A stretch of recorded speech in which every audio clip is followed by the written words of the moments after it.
그리스도의 부활, 너무 기쁜 일이죠. 너무 소망 넘치는 일입니다. 우리가 기도를 해도 응답에 대한 소망이 있는 것은 부활 때문에 그렇죠. 왜냐하면 살아계시니까. 그 살아계신 예수님께서 이 땅에 계시면서 실제로 어마어마한 이적을 일으켰고, 그 예수님의 아버지 하나님께서 돌덩이에서 물을 꺼내지 않습니까? 반석에서 물을 내라. 바위에서 물이 나오는 거죠. 그것도 그냥 흔적만 있는 것이 아니고 장정만 60만 명이 먹고 짐승이 먹고도 남음이 있을 만큼 물이 나오는 그런 하나님이니까 기적 자체 하나님이 아니십니까? 그래서 너무 하나님에 대한 기대, 하나님에 대한 소망이 우리 속에 가득 차게 됩니다. 예수님께서 부활하심으로 역사가 바뀝니다. 예수님 이전을 BC, 예수님 이후를 AD 이렇게 표현을 하죠. 서방 모든 세계는 예수님을 중심해서 BC와 AD를 나누게 됩니다. 연호를 그래서 우리가 2021년 이렇게 사용을 하게 되는데, 그 중에 하나가 이제 안식입니다. 안식. 안식 후 첫째 날 새벽에 예수님께서 부활을 하십니다. 구약의 안식제도는 하나님께서 창세기 2장 1절에 천지와 만물을 다 만드시고 안식하시니라 해서 사실 창세기 2장 아담이 만들기 전부터 시작을 했습니다. 그게 안식제도예요. 그리고 그거를 성문화, 명문화 시켜서 명확하게 지키게 만든 것이 이제 출애굽기 20장에 있는 십계명입니다. 그리고 출애굽기 20장 십계명을 중심해서 이제 1500년 동안 예수님 올 때까지 안식일을 지키게 됩니다. 안식일은 일몰, 하루 해가 질 때부터 해서 그 다음 날 해가 질 때까지 해서 하루를 치고 일몰을 중심한 하루의 시작을 하나님께서 정해 두셔서 유대인들은 이 안식일 제도를 철저하게 지켰습니다. 예수님께서 오셔서 안식일 제도를 여러 가지 말씀을 하실 때 유대인들과 신앙적 충돌이 있게 된 것은 예수님께서 오셔서 구약의 안식일 제도의 불완전성을 완전한 율법으로 바뀌면서 주일로 변경시키는데, 그 주일로 변경시킨 첫 번째 시작이 바로 이 주일날 부활했다라는 겁니다. 주일 부활. 우리가 주일을 지키고 있는 것이죠. 코로나 때문에 주일을 지키지 못할 때도 역시 주일은 주일입니다. 나중에 계시록 12장 시대가 되어서 광야 자기 곳으로 도망갈 때도 주일은 주일이죠. 계시록 13장 순교 당할 때도 주일은 주일입니다. 현재 이스라엘 속에는 주일을 지키는 개신교가 별로 없습니다. 거의 안식일을 기준으로 지키게 되고, 국가도 안식일 날 쉬기 때문에 안식일 날 예배를 드리지만은 개신교 있는 모든 곳에는 사실 주일을 지켜야 되는 것이죠. 예수님께서 부활하신 날을 기념해서 주님의 날, 주의 날, 안식 후 첫날 이렇게 표현하기 때문에 그렇습니다. 이 안식 후 첫날, 주일은 빛을 만드신 첫 번째 날입니다. 빛을 만드신 첫 번째 날. 여기 의미가 있지 않습니까? 빛을 만드신 첫 번째 날인데 예수님께서 빛이십니다. 예수님께서 빛을 만드셨지만은 예수님께서 그 자체가 빛이에요. 예수 믿는 사람도 빛 자체입니다. 너희는 세상의 빛이니 세상은 흑암이고 어둠이고 예수 믿는 사람은 빛입니다. 예수님의 빛을 우리에게 나눠주셨어요. 그러니까 빛이죠. 그래서 빛을 만드신 첫째 날이 바로 주일입니다. 첫 번째 시작하는 날이 되는 것이죠. 안식일은 6일 동안 지나고 마지막이 안식일이 되고 주일은 첫 번째가 주일이 되니까 개신교는 부활을 중심해서 시작되어지면서 이 부활로 말미암아 모든 것이 출발선에 있는 겁니다. 그래서 기독교는 항상 앞을 향해서 가는 제일 우두머리, 제일 앞서는 믿음의 종교가 될 수 있다고 말이죠. 예수님께서 빛을 만드신 날 부활하시기 때문에 그렇죠. 안식 후 첫날이라고 요한복음 20장 19절에 되어 있습니다. 이날 곧 안식 후 첫날 저녁 때에 제자들이 유대인들을 두려워하여 안식 후 첫날 새벽에 부활하셨는데 첫날 저녁 때 예수님의 제자들을 신방하십니다. 그날 저녁에 신방가세요. 제자를 만납니다. 예수님께서 주일 저녁에 신방하셨으니까 그날이 주일이에요. 주일 예배를 드린 거예요. 다만 저녁에 드렸더라 그 말이죠. 예수님이 계시면 그 자체가 예배가 아닙니까? 모인 곳에 문들을 닫았더니 예수께서 오사 가운데 서서 이르시되 문을 다 닫았는데 뚫고 들어오셨습니다. 그냥 들어오셨습니다. 여기서 하나 우리가 교훈을 받을 것은 부활체는 부활체는 3차원 눈으로 보이는 시각적 공간, 내 개념을 투과를 하는구나, 통과를 하시는구나, 이렇게 볼 수가 있어요. 얼마나 재밌습니까? 부활체가 되면 사람의 손으로 만든 모든 건물은 바위든 콘크리트든 철근이든 그냥 통과합니다. 통과. 그게 이제 부활체죠. 그래서 부활체는 육적 공간 속에는 막힘이 전혀 없는 겁니다. 예수님께서 그가 내오셔서 그들에게 너에게 평강이 있을지어다라고 말씀을 해 주십니다. 주일날 신방하신 것이죠. 그래서 교회도 주일날 신방할 일이 있으면 신방을 하게 됩니다. 고린도전서 16장 2절에 매주 첫날이 주의 날이죠. 부활한 날입니다. 너희 각 사람이 수입에 따라 모아두어서 해서 매주 첫날에 모여서 예배, 예식, 성찬식, 헌금 이런 것들을 했다라고 기록이 되어 있습니다. 이것은 제자들이 모임입니다.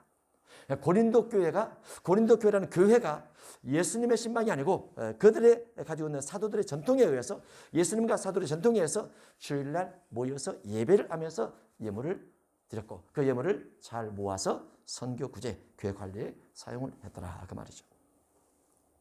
사도행전 20장 7절 시대에도 그 주간의 첫날에, 한 주의 첫날에 우리가 떡을 때려 하여 모였더니 해서 역시 주일날 모여서 성찬 예식을 했다. 이게 떡이 성찬 예식입니다. 바울이 이튿날 떠나고자 하여 그들에게 강론할세 말을 밤중까지 계속하며, 사도 바울은 주일날 말씀을 강론할 때 늦게까지 말씀을 강론을 했습니다. 그러다가 한 사람이 떨어져 죽어버렸어요. 설교를 너무나 오래 하니까 졸려가지고 죽어버렸어요. 근데 바울이 내려가서 안고 기도를 하니까 또 살아나 버렸습니다. 살아나 버렸어요. 그것이 주일날 그랬더라 그 말이죠. 계시록 1장 10절에 보면 주님의 날에 하나님께서 사도 요한에게 큰 감동을 주어서 계시록을 다 보여줍니다. 계시록을 다 보여주세요. 너무너무 신비한 계시를 보게 된 거죠. 주의 날에 성령에 감동되어서 나팔소리 같은 큰 음성을 들었더라, 이렇게 해서 우리가 보는 계시록이 기록이 된 겁니다. 구약의 1500년 동안 명문화되어진 안식일 제도가 예수님께서 주일날 부활하심으로 주일로 변경이 되기 시작했던 것이죠. 그래서 이방인들은 우리가 주일날 예배를 주 앞에 올려드리게 됩니다. 구약의 예표 가운데 오순절이 있는데 레위기 23장 15절에도 안식일 이튿날 오순절을 지키라 라고 되어 있어요. 대부분 절기들은 안식일 날 지킵니다. 안식일 날 성의로 보입니다. 그런데 이 오순절만큼은 안식일 이튿날 지키게 돼요. 그것이 신약 오순절의 예표가 되고 그날이 역시 주일이라 이렇게 볼 수가 있죠. 안식일 이튿날이기 때문에 그 안식 후 첫날 새벽에 여자들이 그 준비한 향품을 가지고 무덤에 갑니다. 예수님께서 운명하셨으니까 예수님 몸에 향품을 바르기 위해서 간 것이죠. 예수님의 장례를 준비했던 사람들이 있기도 하지만은 또 예수님 무덤에 향품을 가지고 갑니다. 그런데 가서 보니까 돌 무덤이었는데 돌이 무덤에서 굴려 옮겨져 버렸어요. 그 돌 무덤에 돌이 막혀서 인봉이 딱 돼 있었습니다. 헤롯의 인봉. 헤롯이 허락하지 않으면 열 수가 없어요.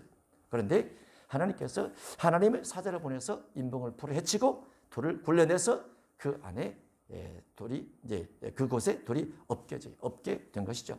돌이 무덤에서 굴려 옮겨진 것을 보고 들어가니 주 예수님의 시체가 보이지 아니하더라. 예수님의 시체를 누가 가져갔을까? 예수님의 제자들이 도둑질해 갔을까? 예수님의 또 다른 사람들이 가져갔을까? 아니면 헤롯이나 빌라도가 명령을 내려서 시체를 치워버리라고 했을까? 아니었던 거죠. 예수님의 제자들이 가져갈 수 없는 것은 그 당시에 로마 군인들이나 또는 빌라도, 헤롯의 명을 어기고 그들이 가져갈 리가 없습니다. 예수님께서 운명하셨을 때 다 도망가 버린 그들의 목숨이 아까운데 어떻게 와서 시체를 가져갈 수 있겠습니까? 가져갈 수 없었던 거죠.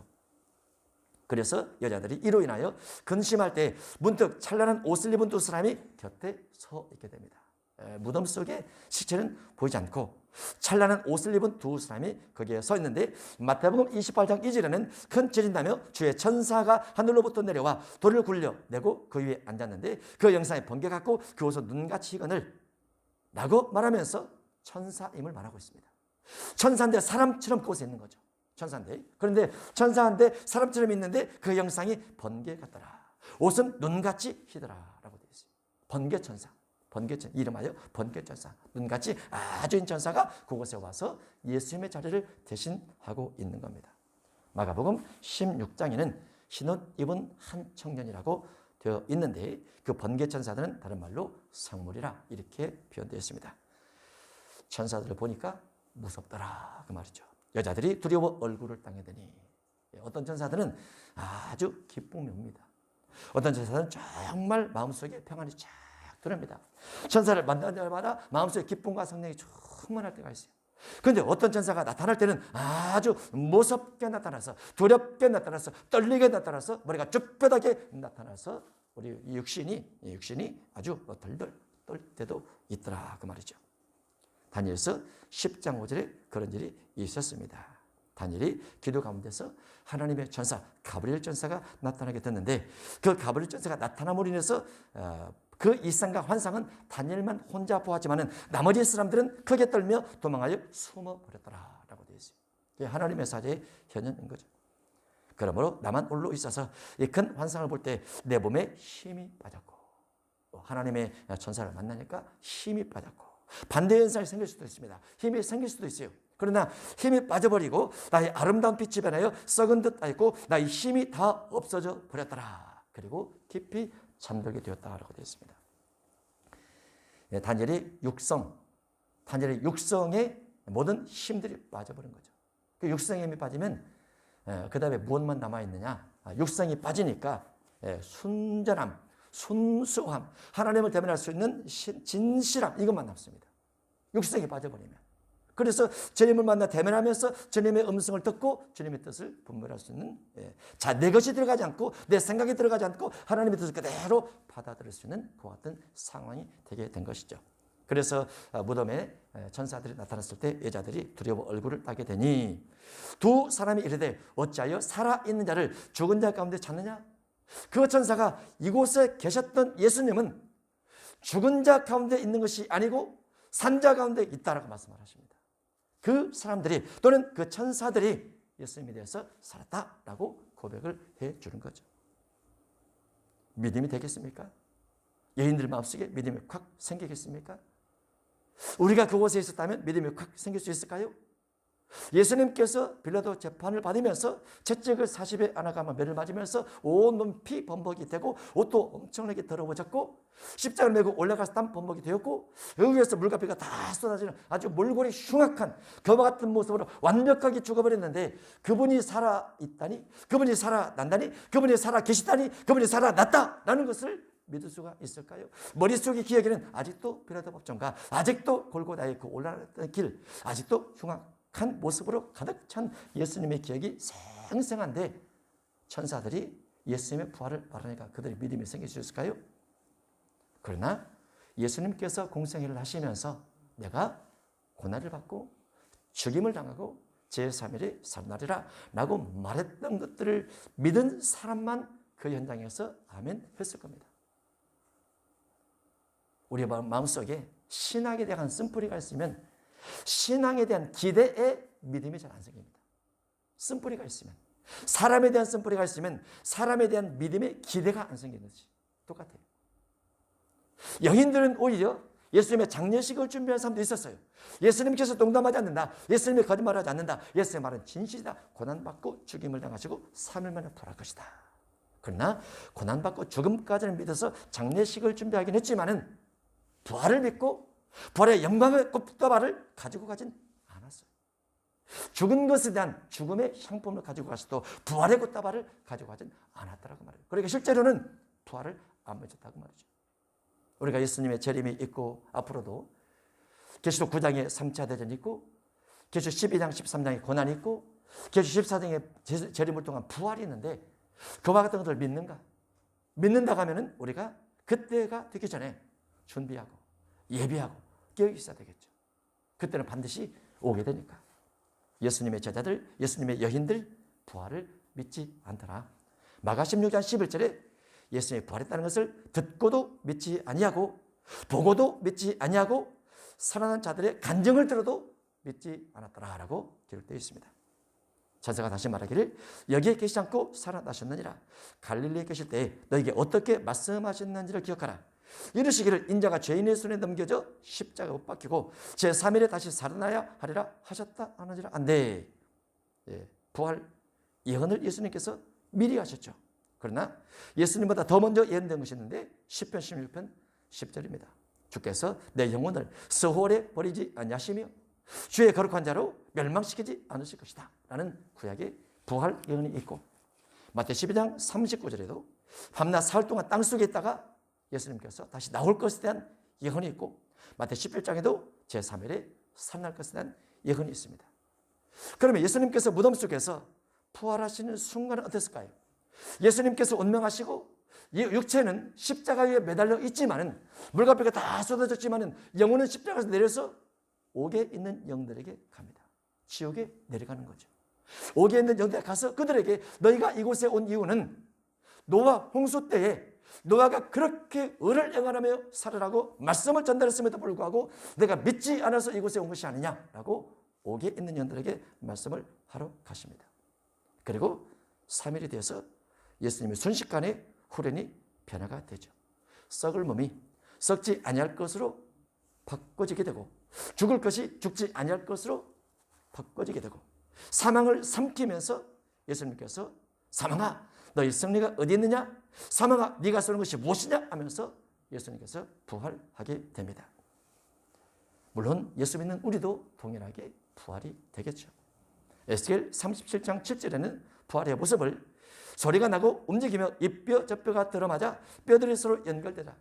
예수님께서 40일 안아가만 매를 맞으시고 십자가를 지고 올라가시고 십자가 위에서 못이 박혀 십자가 위에서 온몸이 다 늘어졌을 때 모든 뼈가 다 털어졌을 겁니다.